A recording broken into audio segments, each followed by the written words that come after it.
नमस्कार, मैं हूं रवि साहू और आप देख रहे हैं राष्ट्र आजकल। आज हम बात करेंगे हैदराबाद में आए रिजल्ट की। हैदराबाद में जिस तरीके से रिजल्ट आए हैं वो चौंकाने वाले हैं। वो कहीं ना कहीं हमको जो है बिल्कुल आश्चर्यचकित कर दिया। बीजेपी आखिर जो चाह रही थी वो हैदराबाद में हो गया। बीजेपी ने हैदराबाद में 80 सीटों पर बढ़त बना ली है। जो दूसरी और पार्टियां हैं वो कई गुना पीछे रह गई हैं। अगर ओवैसी की बात करूं तो ओवैसी तो बहुत ज़्यादा पीछे खसक गए हैं। बिल्कुल सही कहा आपने रवि जी। ऐसा लगता है कहीं ना कहीं कि जो हैदराबाद में भारतीय जनता पार्टी ने अपना एक प्लान में, योजना में जो उन्होंने बताया था जी कि हम लोग जो है हैदराबाद का नाम बदल के भाग्यनगर करेंगे जी, अगर सत्ता में आए या निगम में आए तो जी कहीं ना कहीं ऐसा लग रहा है कि 4 सीटों से 80 सीट पे आना जी 76 सीटों का, देखिए ये नहीं कह सकते कि इनको लाभ हुआ है। कहीं ना कहीं जनता ने एक तरफा वोटिंग की है।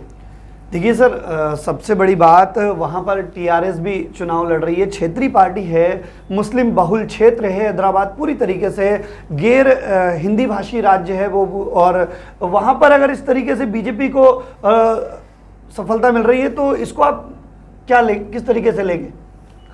इसमें एक तो ये है कि बीजेपी के जिस तरह, क्योंकि केंद्र में बीजेपी सरकार है और जनता कहना चाहिए कि जो मुस्लिम मतदाता हैं वहाँ के जी, क्योंकि हैदराबाद में जहाँ तक मुझे जानकारी है 40% से ज़्यादा आबादी मुस्लिम है। जी बिल्कुल। इसका मतलब कहीं ना कहीं मुस्लिम भी वोट कर रहा है भाजपा को। जी, ये कहना गलत होगा कि लोग ऐसा बोलते हैं कि भाजपा को केवल हिंदुओं के वोट मिलते हैं या जो मुसलमान नहीं है वो वोट देते हैं। लेकिन वहाँ के रिजल्ट ये बता रहे हैं हैदराबाद के कि मुसलमानों ने भी जमकर वोटिंग की है, जमकर वोटिंग की तो है। क्या वहाँ के मुस्लिम चाहते हैं कि वहाँ का नाम बदले, हैदराबाद से जो है बदलकर कुछ और हो जाए? देखिए, नाम तो क्योंकि नाम बदलना एक अलग एक सिस्टम होता है और मुझे लगता है कि वो क्योंकि नगर निगम के हाथ में तो नहीं होता शायद जी। लेकिन ठीक है, उन्होंने अगर बोला है, अब वहाँ की जनता फैसला करेगी इस बात का कि नाम क्या होना चाहिए। लेकिन जो ऐतिहासिक नाम है हैदराबाद, ऐतिहासिक नाम अगर ऐतिहासिक ही रहे तो उस नाम के शहर की जो पहचान है हैदराबाद की पूरी वर्ल्ड में पहचान है जी। तो मुझे लगता है कि नाम तो बदलना उचित नहीं होगा। लेकिन जनता क्या चाहती है, वो वोटिंग जिस तरीके से बम्पर वोटिंग हुई है वहाँ पे एक तरफा भाजपा के पक्ष में, तो हो सकता है कि वहाँ की जनता शायद नाम भी बदलना चाहती हो। पर कहीं ना कहीं आपको नहीं लगता कि बीजेपी ने अपनी पूरी जान लगा दी? आप देखें, आप भाजपा के जो है राष्ट्रीय अध्यक्ष नड्डा जी वहाँ पहुँचे।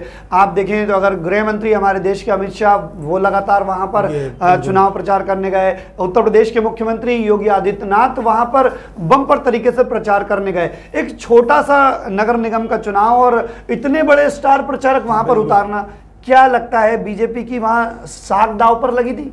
देखिए, बीजेपी की तो साख दांव पे लगी थी क्योंकि वहाँ वो ओवैसी का गढ़ माना जाता है हैदराबाद। और ओवैसी की 44 सीटों की आज जो 17 सीटें हमें दिख रही हैं अभी तक के रुझानों में, तो कहीं ना कहीं भाजपा ने जिस तरह से अपनी पूरी ताकत कहना चाहिए, क्योंकि वहाँ पे उनके राष्ट्रीय अध्यक्ष भी थे, गृह मंत्री जी भी थे वहाँ पर। जी जी। तो कहीं ना कहीं ये दर्शाता है कि भाजपा ने तो अपनी पूरी ताकत का इस्तेमाल वहाँ किया है। जी जी। और ये ताकत का इस्तेमाल कहीं ना कहीं ओवैसी को हैदराबाद जो कहलाता था, ओवैसी का हैदराबाद, वो ओवैसी का हैदराबाद आज के बाद अब नहीं कहलाएगा। अब वो शायद वो भाजपा का हैदराबाद ही कहलाएगा। अब ये ओवैसी की साख पे अब बात आएगी अगले चुनावों में कि आप अपना घर ही नहीं बचा सके, आगे अब और क्या करोगे आप? सर, ओवैसी जी की जो पार्टी है वो 44 सीटों पर पहले जो है काबिज हुई थी सत्ता में। इस बार महज 17 सीटों पर आगे चल रही है। जो जनता है वो आखिर चाहती क्या है वहाँ पर? पूरी तरीके से हम ये कहें कि 150 सीटों में से सिर्फ 17 सीटों पर आगे रहना कहीं ना कहीं नकार दिया जनता ने। क्या किस तरीके से देखते हैं इस बात? देखिए, अभी वहाँ पे जो हैदराबाद में बाढ़ आई थी जी, जो मैंने अभी पढ़ रहा था मैं कहीं पर जी, बाढ़ आई थी, उसमें ओवैसी की जो पार्टी है या ओवैसी के जो लोग थे वो शायद वो कुछ जगहों पर पहुँच नहीं सके मदद करने में। कुछ जगहों पे जो कि वो हैदराबाद की ही जगहें थी जी, हो सकता है कि वो एक इफेक्ट उन पर आया हो जी। अगर 44 सीटें भी थी, आज 17 पे आए, शायद वो काम वहाँ तक नहीं पहुँच पाया हो जो बाढ़ के टाइम हुआ या जो लॉकडाउन में मदद पहुँचाई गई जी। कहीं ना कहीं जनता नाराज़ दिखी। अगर जनता नाराज़ दिखी तो उसके रिजल्ट भी आज दिख रहे हैं सामने। सर दक्षिण में बीजेपी पहले बहुत कमज़ोर थी, धीरे धीरे जो हिंदी राज्य हैं वहाँ पर तो पूरी तरीके से बीजेपी बहुत पहले से सत्ता में काबिज है, लेकिन दक्षिण में लगातार बीजेपी जो है प्रयास कर रही थी पिछले कई समय से। उनका पूरा जो है उनके संघ के जो कार्यकर्ता हैं वो लगे हुए थे लगातार, और अब जो रिजल्ट सामने आ रहा है कहीं ना कहीं लग रहा है कि परिणाम मिल रहे हैं जो बीजेपी वहाँ पर मेहनत कर रही थी। तो क्या लगता है जो मुस्लिम मतदाता हैं उसको रुझाने में, मनाने में बीजेपी कामयाब हो गई? देखिए, अब ये मुस्लिम मतदाताओं के वोट भाजपा को मिले हैं, इसमें कोई शक नहीं है जी, क्योंकि जब किसी शहर की आबादी, आधी आबादी अगर मुस्लिम हो जी, उसके मुस्लिम वोट ना मिले और वो पार्टी जीत जाए बहुमत से, तो ये तो पॉसिबल नहीं है जी। कहीं ना कहीं मुसलमानों ने वोट दिए हैं। और जिस तरह हमारे गृह मंत्री, भारत के गृह मंत्री अमित शाह जी ने जी जब वहाँ प्रचार शुरू किया था जी, तो वहाँ के प्रसिद्ध भाग्य लक्ष्मी मंदिर में पूजा करके जी बिल्कुल प्रचार स्टार्ट किया था, प्रचार शुरू किया था जी। और उस मंदिर को भाग्यशाली भी माना जाता है जी, भाग्य लक्ष्मी का वो मंदिर भाग्यशाली ही कहलाता है। तो कहीं ना कहीं हो सकता है कि वो वहाँ पर जो उन्होंने जिस तरह शुरुआत की एक अच्छे काम करके, जी जी, तो उनको उसका फल भी मिला। देखिए पिछली बार जो टीआरएस है वो 99 सीटों पर जीती थी, और इस बार महज वो अभी 35 सीटों पर बढ़त बनाई हुई है। तो वहीं अगर मैं भाजपा की बात करूं तो 80 सीटों पर इस वक्त भाजपा ने बढ़त बना ली है। और क्या लगता है जो टीआरएस है उससे भी मोहभंग हो गया है लोगों का? देखिए, नगर निगम का जो चुनाव होता है ये सबसे छोटा चुनाव होता है जी, क्योंकि ये पार्षद नगर निगम में आते हैं, वहाँ पर जो शहर के जो छोटे काम होते हैं जी। यहाँ देखा जाए तो बड़ी बड़ी जो राजनीतिक पार्टियाँ हैं वो उनसे उन जनता को मतलब नहीं होता जी। भाजपा को बहुमत मिला है, अच्छी बात है, लेकिन कहीं ना कहीं कुछ काम ऐसे हुए होंगे वार्ड्स में, लोकल में, शहर में, जिन कामों की वजह से जनता ने उस पार्टी को तवज्जो दी। जी, जनता को चाहिए होता है गली में पानी, बिजली, अपने घरों में पानी बिजली सुचारू रूप से, बिल्कुल बिल्कुल, सड़कें अच्छी हों। जी बिल्कुल। पार्षद चुनाव तो यही होते हैं। तो हो सकता है कि इन चीज़ों में हमारे जो पुराने पार्षद थे, हमारे मतलब टीआरएस के, जी, ओवैसी जी के, वो काम नहीं कर पाए और जनता ने भारतीय जनता पार्टी सर एक चीज देखने में आई है कि बीजेपी का जो केंद्रीय नेतृत्व है, जो बड़ी टीम है, वो कहीं ना कहीं हर जगह सफल होती दिखाई दे रही है। जो प्रधानमंत्री नरेंद्र मोदी का जो काम है वो जनता को बहुत अच्छे तरीके से गिनाने में सफल हो रही है, मुझे ऐसा लग रहा है। बिल्कुल। देखिए, जहां भारतीय जनता पार्टी के शीर्ष नेतृत्व जो जैसे कि जेपी नड्डा जी, उनके राष्ट्रीय अध्यक्ष जी, अमित शाह जी जो हैं, ये लोग जब जाते हैं जिस राज्य में, जिस शहर में, तो वहाँ पर अब क्योंकि जनता की ये थिंकिंग हो रही है और जो पार्टी वाले हैं वो अब ऐसा बोलेंगे कि भाई वो ईवीएम जी, अमित शाह जी यहाँ जाते हैं ईवीएम एक हो जाती है, ऐसी बातें होती हैं। अब ये एक अलग मुद्दा है जी, अलग विषय है अभी, क्योंकि आज जो है परिस्थितियाँ सामने है सब। अगर हम ये कहें कि वो जो लोग वहाँ पहुँचे, जो राष्ट्रीय अध्यक्ष जी गए वहाँ पर जी, भाजपा के जी, और बड़े बड़े जो नेता आए, तो कहीं ना कहीं वो चुनाव भी बड़ा हो गया। तो जब बड़ा हो गया तो एक साख का विषय बन जाता है। बिल्कुल।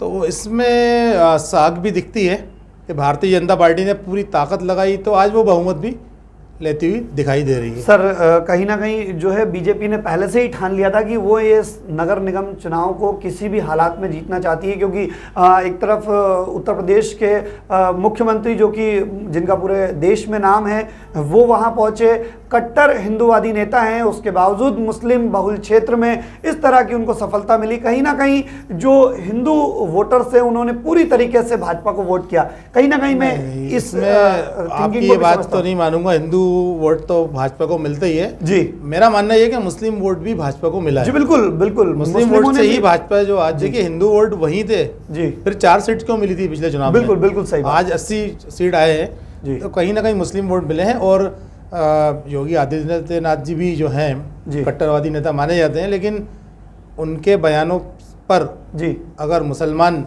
जी आज वहाँ का चिढ़ता मीन्स उनको पसंद नहीं करता जी, तो ये 80 सीट तो नहीं आती भाजपा नहीं। पर कहीं ना कहीं देखा है कि योगी आदित्यनाथ मंच से तो तीखे हमले करते हैं, लेकिन वो जब मदद करते हैं लोगों की तो हिंदू मुस्लिम नहीं देखते। उनके यहाँ जब उनके राज्य में वो काम कर रहे हैं तो अगर कोई मुस्लिम है, उसको ज़रूरत है किसी चीज़ की, तो वो उसको उसकी ज़रूरत को पूरा कर रहे हैं। नौकरियों में भी किसी प्रकार का वहाँ जो है भेदभाव नहीं किया जा रहा है। मुस्लिमों को अगर टैलेंटेड है बंदा तो वो चाहे मुस्लिम हो चाहे हिंदू हो, योग्यता के आधार पर वो वहाँ पर उत्तर प्रदेश में नौकरियां भी दे रहे हैं, लोगों को काम भी दे रहे हैं। देखिए ये एक मुख्यमंत्री का कर्तव्य होता है। जी बिल्कुल। अब योगी आदित्यनाथ जी कट्टर हिंदूवादी नेता भी कहलाएं अगर वो मुख्यमंत्री की पद पर नहीं होते जी, तो वो जो चाहे वो करते। सही बात। लेकिन मुख्यमंत्री के पद को देखते हुए तो उनको नहीं बल्कि सारे मुख्यमंत्रियों को, जी बिल्कुल, किसी भी स्टेट के हों, चाहे वो हिंदू हो या मुस्लिम हो या